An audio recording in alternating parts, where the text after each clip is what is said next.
I'm Sarah Akis. I am the host of the Charlotte area peer-led support group for Resolve. We call ourselves Hope Charlotte, is our group nickname. I took over running the group in February of 2019. I'd been a member of the group for years before that, was still actually on my infertility journey when I took over running the group. Our current leader had to step down. She'd been running it for, I think, 8 years at that point in time. So our group has some history. And it was important for me for the group to continue and to start recruiting some new members and getting people involved. Infertility is hard. And being part of this group as a member really did help save me on my journey. It made me realize I wasn't alone. It made me realize that I had other people who I could talk to and who related to me and who really truly understood what I was going through. So when the chance came to take over running the group, I jumped at it.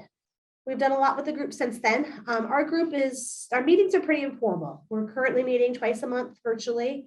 We try to do social activities. COVID hit us hard, and it was tough to feel that connection with people. So some of the things that we did during COVID and are still doing is we did some virtual activities. We did virtual trivia. We did some virtual guest speakers.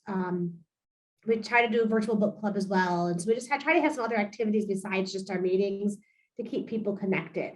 Now that COVID slowly starting to lift, we're starting to do more in-person activities. We're going to have a annual picnic. This May will be our first annual Charlotte picnic for folks going through infertility who are group members, graduates. We want to bring everyone out to get together and just share experiences and spend some time together.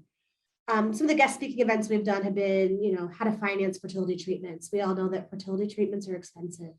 And that's one of the aspects that makes it hard when you're going through infertility. So we've got a financial planner in our group who agreed to speak to us. We also did a guest speaker on processing grief during infertility and what that looks like, how that can be managed better. Our actual group meetings, about 2 hours. We keep it really casual. We're a women-only group. So we get together and just kind of talk about our journeys, our stories, share our experiences. We're always very clear that, we're not medical doctors. We're not there to provide medical advice. We're not there to, provide any sort of therapeutic advice, medication advice, anything like that, treatment protocols. Because with infertility, everyone's diagnosis is so different.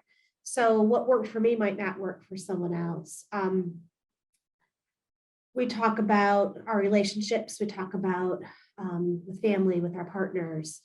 It's just a chance for people to connect. We also have a mentorship program where I have some of my graduates who are on the other side of infertility who mentor specific people who have similar diagnoses or something. They share something in common.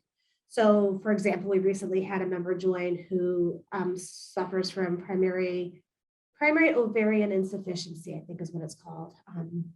And we had a member who just had a baby after going through that diagnosis. And so I connected the two of them and they've actually become really good friends. And it gives someone to talk to kind of one-on-one outside of the group meetings when they've got something big coming up. Because we try to do our best to be meeting regularly, but we all know that there's things that come up during our treatment cycles that we just need someone to reach out to and talk to.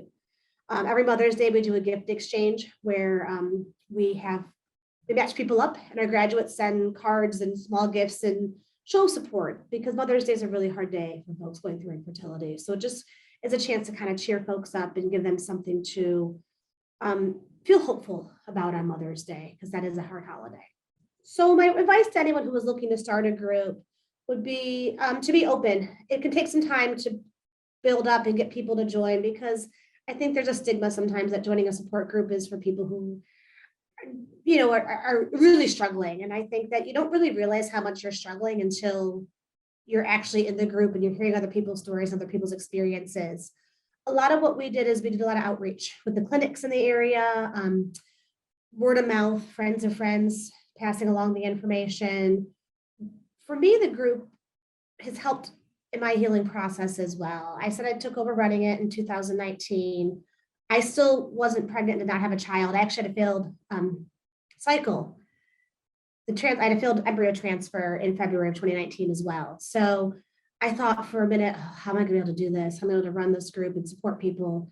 But it was really therapeutic for me also to be part of that group and part of that world and to be helping other people move forward in their journeys. I eventually did go on and had a son through a donor embryo.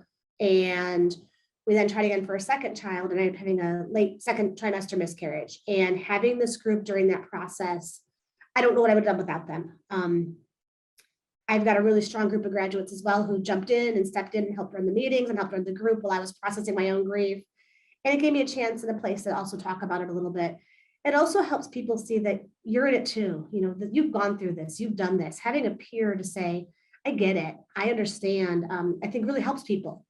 And so social media outreach, clinic outreach, we talk to therapists, acupuncture places, hug up flyers, did all those types of things to try to get people to join. And we've got a pretty active group. I think my emails go out to around 100 people every month. We don't have that many people in our actual meetings every month, but we probably get anywhere from 10 to 15 people joining us each meeting. And don't be discouraged if some of your meetings are small. Every now and then we'll have folks that, you know, meeting where it's just 1 or 2 people, and that's okay too, because you're still helping someone. The goal of this is to really be able to provide that support, whether it's 15 people or 1 person, you're still making a difference as you're doing it.